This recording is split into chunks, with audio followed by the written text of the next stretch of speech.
What do you think this war does to the US-Israeli relationship going forward? And I ask because it's not a popular war in America.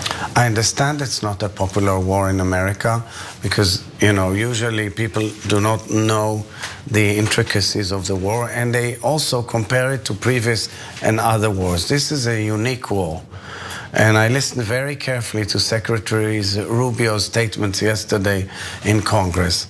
It's a unique war, it's a focused war, it is a war that comes in a time where you can really bring real change in the Middle East for the future. Well, it turns out the American people are not buying it. You just heard from Israeli President Isaac Herzog.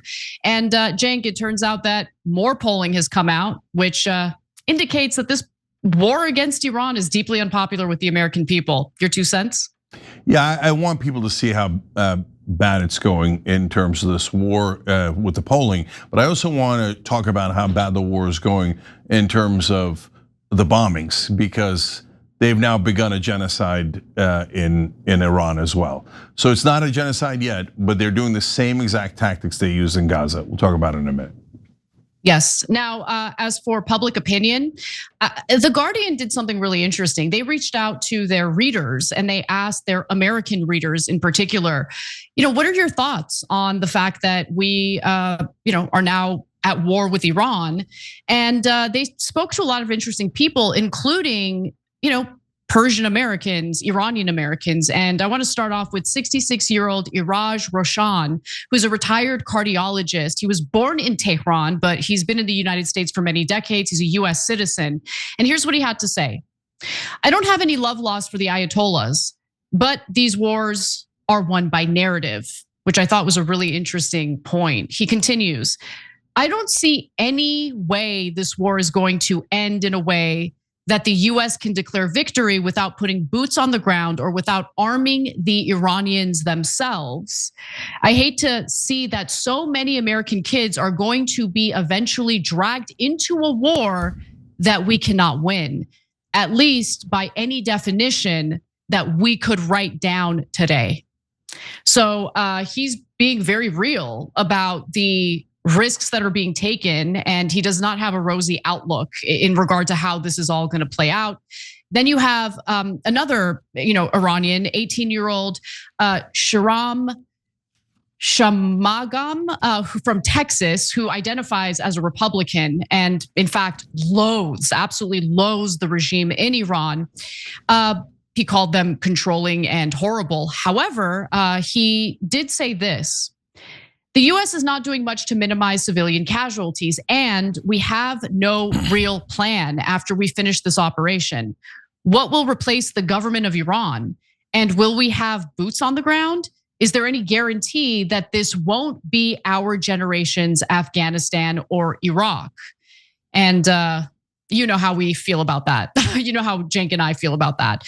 Now, 41-year-old Meg, who's a small business owner in Brooklyn, told The Guardian, for a lot of my Muslim friends, this is their favorite time of year. So to have this renewed tragedy strike in the middle of that, and of course she's referring to Ramadan. As someone on the outskirts who cares about people in my community and in my circle of friends, it breaks my heart. You have 74-year-old Barb, a retired mental health counselor based in North Carolina, who told The Guardian, we can be sure that Trump has launched this war for selfish purposes, whether to flaunt his power to control the headlines away from Epstein or to entertain himself. This needless war is not for the benefit of the Iranian people, nor is it to the benefit of the American people. So let's be clear about that as well. But outside of these individual, testimonies and anecdotes, the broader public opinion also shows that this war is not being handled well by the Trump administration. At least that's what the majority of Americans think. Now, let's go to the CNN poll, which found that about 60% of Americans disapproved of the attacks, according to a CNN poll conducted immediately after the strikes.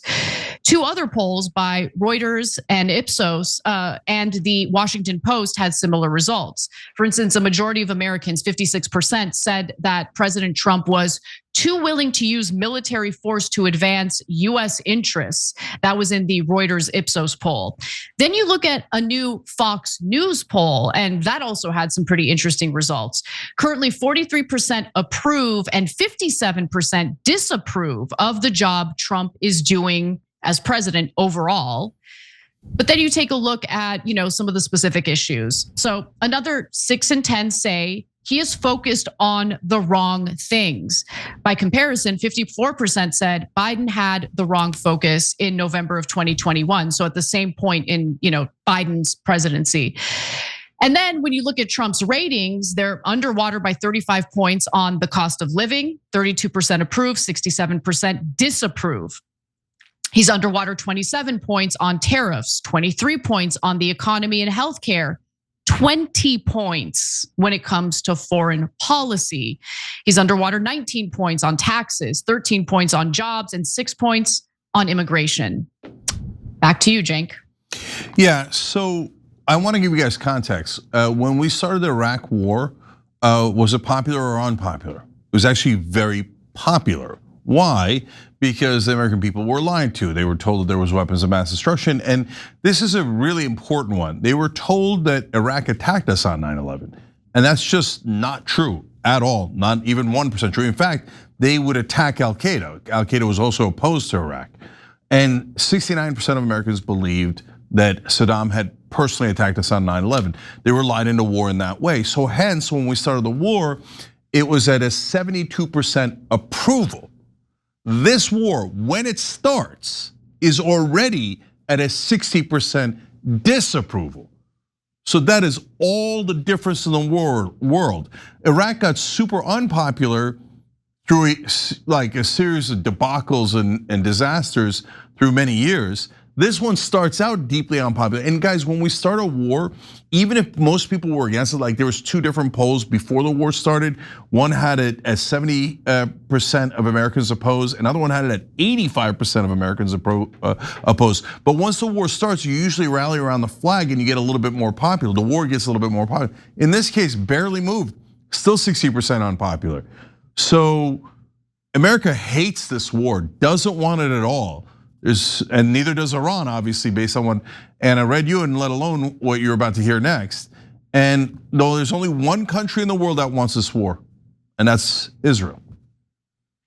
Now, the thing that's really concerning, Cenk, is the fact that Trump seems to be under this delusion that the majority of Americans actually love that we're at war with Iran. So Politico spoke to Trump, and I just want to give you an excerpt from their piece where they say that Donald Trump has brushed off concerns over any backlash sparked by the US-Israeli military operation against Iran, saying the public is loving it. In an interview with Politico, the US president said, quote, "People are loving what's happening. We're taking out a threat to the United States of America, major threat, and doing it like nobody's ever seen before." Now, most Americans don't buy that excuse for military intervention against Iran. Most people know that this is being fought on behalf of Israel. But to your point, Cenk, why don't we take a quick look at some of the issues that have already come up when it comes to the US-Israeli attacks on Iran in particular, because it turns out that the civilian casualties are really starting to increase significantly. The total number of reported civilian deaths stands at 1,114, including 181 children. The New York Times published their investigation into the elementary school, the all-girls school in Manab that was part of the opening strikes against Iran. And it turns out that their investigation found that the United States did carry out those strikes, which is incredibly devastating. You have an incident like the death toll in that strike keeps changing, but there's evidence that a double tap happened, double strike, and that as many as 160 little girls were killed as a result of these strikes against the school. Anyway, now there's more because there's a new report in the UK publication known as The Telegraph. And the title of the piece, if you want to read it for yourselves, is "Tehran, an apocalypse of hospitals in flames and children buried beneath the rubble." certainly sounds a lot like Gaza, doesn't it?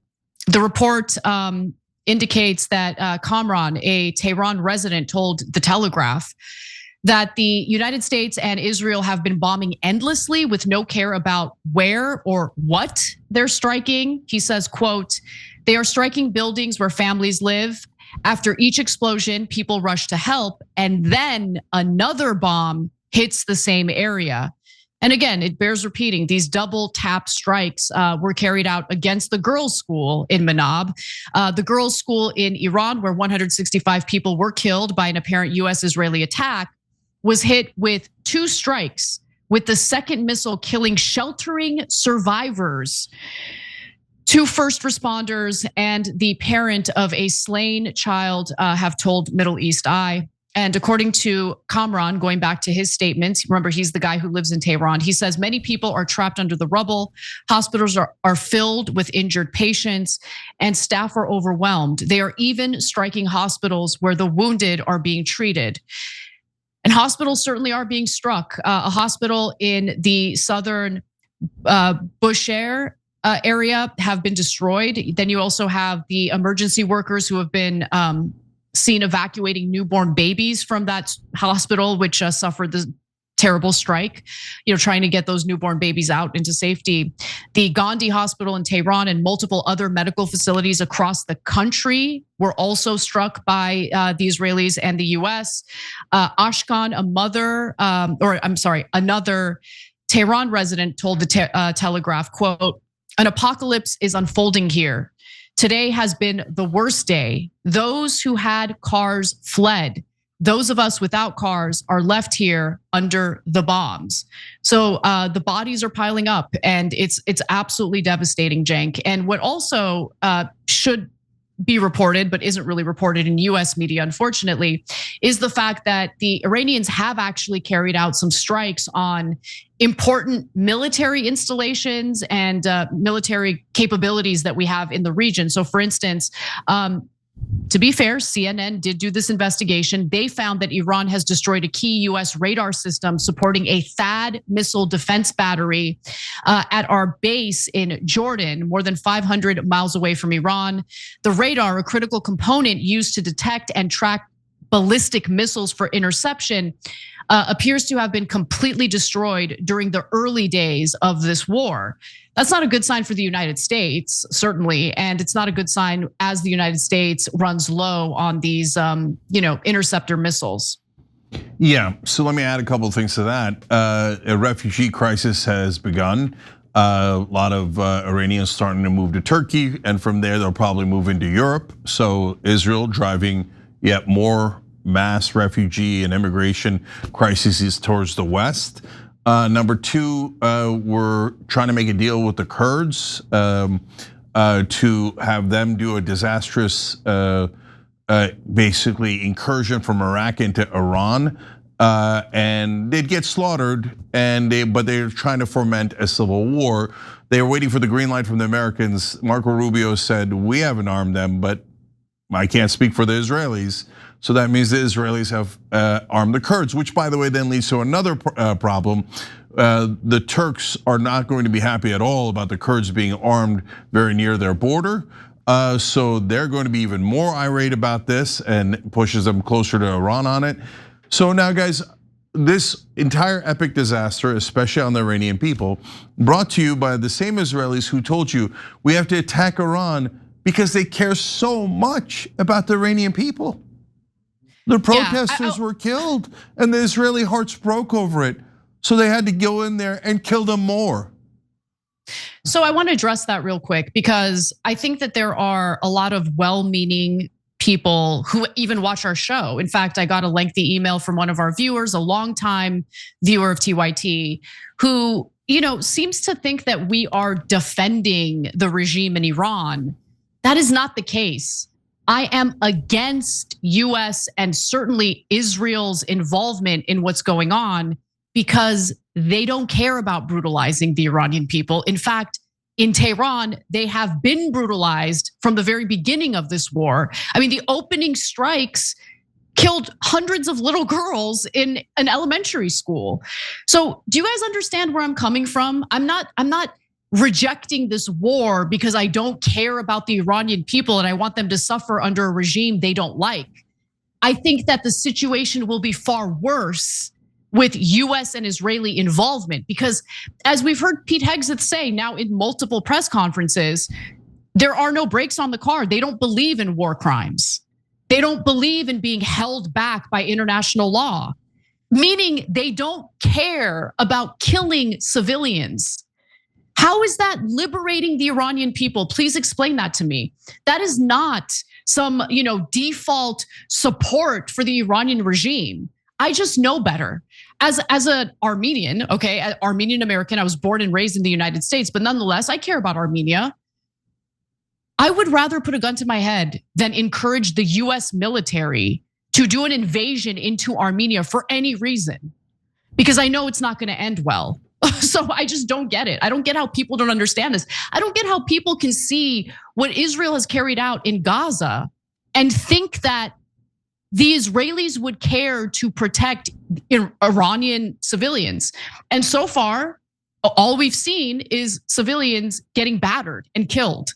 Yeah, so look, I know people are so frustrated with the regime in the Iranian diaspora that they think anything to change it, anything. And I want to go back, I want to be with my family, or I want to be able to visit, and I'm going to trust the Israelis. Oh no, never trust the Israelis. Are you crazy? I mean, just because you want regime change doesn't mean that any way to do it makes sense. Okay, what if North Korea said, all right, great, your wish is our command. We're going to do regime change in Iran, and we're going to start by nuking them. Well, how would that help? Like, I guess what you're saying is, well, obviously Israel is not North Korea. They have our best interests. Oh my God, you think they have your best interests in mind? No, they don't. So that which brings us to today. So what's happening, as Anna told you, here we go again. They're bombing schools, hospitals, apartment buildings. So I was debating this on Piers Morgan yesterday, and Matt Schlapp, the head of the, one of the largest conservative conferences, about the 165 girls killed in the elementary school. He said, well, if they'd grown up, they were gonna wear burqas anyway. Yeah, he's a disgusting, despicable excuse for a human being, honestly. Like, these people disgust me, absolutely disgust me. And it's pure evil. Like, these are the people who are gonna liberate the Iranians. They don't even see the Iranians as human beings. They think that they're all like religious extremists, worthy of slaughter, including little girls. Yeah. So I apologize to people who are offended that I don't want US and Israeli involvement or intervention in Iran. And it's not because I don't care about the Iranian people. It's actually the exact opposite of that. I don't want them to be slaughtered. Yeah, beware of Israelis bearing gifts. They're usually bombs, okay? So, and by the way, as Anna pointed out, the double taps have begun. So why do you do a double tap? So that you murder the rescuers that came in to find the wounded and save their lives. Only the most evil people do that. And that's inarguable. A double tap is incredibly evil. It's to kill the ambulance drivers, the medics, the doctors that show up. So this is to help the Iranian people. We told you, I mean, God, I wish we could help the Iranian people in some other way. But if you're looking for the Israelis to help you, well, listen to Bezalel Smotrich, now one of the most important people in the Israeli cabinet. He said, we're gonna turn Iran into Khan Yunis. That's in Gaza. So they basically saying we're gonna level them. Oh, he sorry, said that Lebanon. about Lebanon. Yeah. But I mean, the point remains. I mean, they're not just focusing on leveling Tehran. They're gonna do the same to Lebanon, and they're saying it out loud. And by the way, at this point, I think it's pretty obvious when the Israelis tell you they're gonna do something, you should believe them because they do it. Yeah, especially when they tell you that they're gonna do something terrible. And finally, so just saw a little earlier, huge rallies in Iran. Guess for who? For the regime. Why? Because they're burying 165 girls, and everybody sees the graves 24/7 and burying the kids there. So now, as expected by rational human beings, they have rallied around the flag. And now they hate America and they hate Israel even more, and they're gonna resist changing the regime with everything they've got. So it had the exact opposite effect, just like we told you. Every time you ring the bell below, an angel gets his wings. totally not true. But it does keep you updated on our live shows.